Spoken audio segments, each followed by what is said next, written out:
When I was a kid, the disaster we worried about most was a nuclear war. That's why we had a barrel like this down in our basement, filled with cans of food and water. When the nuclear attack came, we were supposed to go downstairs, hunker down, and eat out of that barrel. Today, the greatest risk of global catastrophe doesn't look like this. Instead, it looks like this. If anything kills over 10 million people in the next few decades, it's most likely to be a highly infectious virus rather than a war. Not missiles, but microbes. Now, part of the reason for this is that we have invested a huge amount in nuclear deterrence, but we've actually invested very little in a system to stop an epidemic. We're not ready for the next epidemic. Let's look at Ebola. I'm sure all of you read about it in the newspaper. Lots of tough challenges. I followed it carefully through the case analysis tools we use to track polio eradication. And as you look at what went on, the problem wasn't that there was a system that didn't work well enough. The problem was that we didn't have a system at all. In fact, there are some pretty obvious key missing pieces. We didn't have a group of epidemiologists ready to go who would have gone, seen what the disease was, see how far it had spread.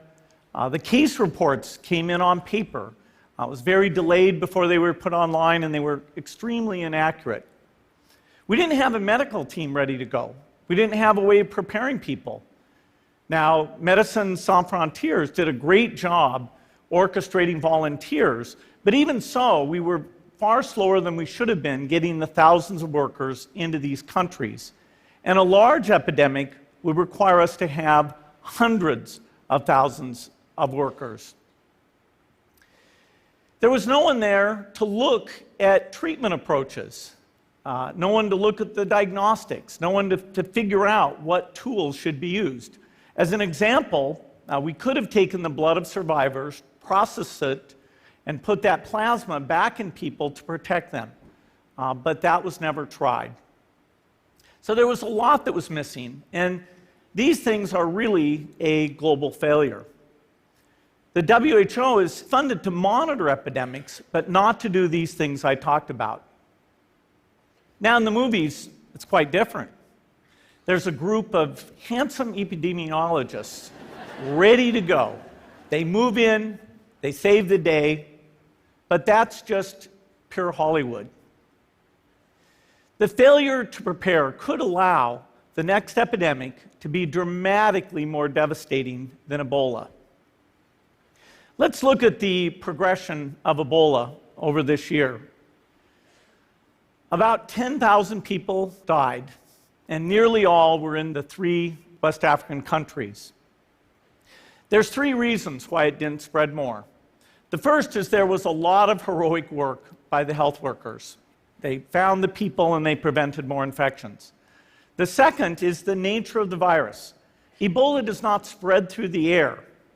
And by the time you're contagious, most people are so sick that they're bedridden.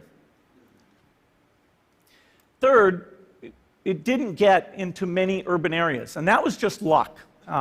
If it had gotten into a lot more urban areas, the case numbers would have been much larger. So next time, we might not be so lucky. You can have a virus where people feel well enough while they're infectious that they get on a plane or they go to a market. The source of the virus could be a natural epidemic like Ebola, or it could be bioterrorism. And so there are things that would literally make things 1,000 times worse. In fact, let's look at a model of a virus spread through the air like the Spanish flu back in 1918. So here's what would happen. It would spread throughout the world very, very quickly. And you can see there's over 30 million people die from that epidemic. So this is a serious problem. We should be concerned. But in fact, we can build a really good response system. We have the benefits of all the science and technology that we talk about here. We've got cell phones to get information from the public and get information out to them. We have satellite maps where we can see where people are and where they're moving. We have advances in biology that should dramatically change the turnaround time to look at a pathogen and be able to make drugs and vaccines that fit for that pathogen. So we can have tools, but those tools need to be put into an overall global health system, and we need preparedness. The best lessons, I think, on how to get prepared are, again, what we do for war.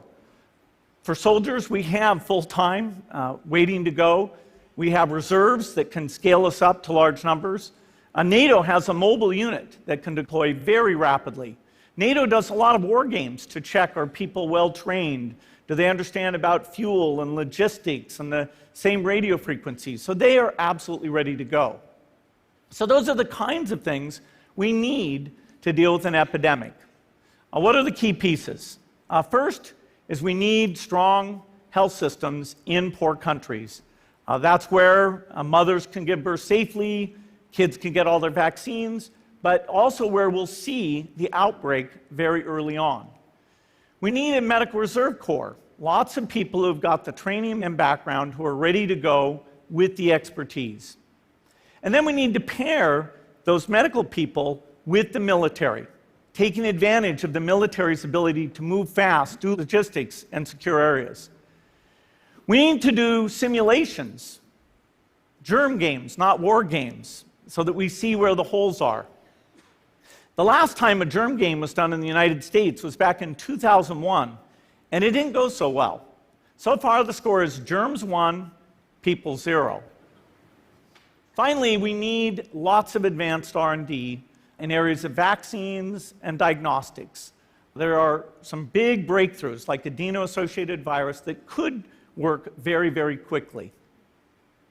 Now, I don't have an exact budget for what this would cost, but I'm quite sure it's very modest compared to the potential harm. The World Bank estimates that if we have a worldwide flu epidemic, global wealth will go down by over $3 trillion, and we'd have millions and millions of deaths. These investments offer significant benefits beyond just being ready for the epidemic.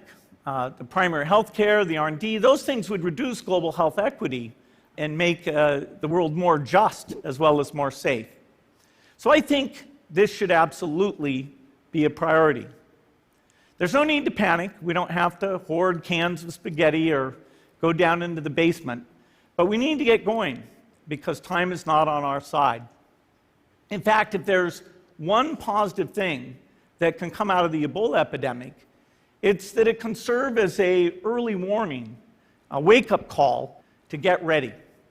If we start now, we can be ready for the next epidemic. Thank you.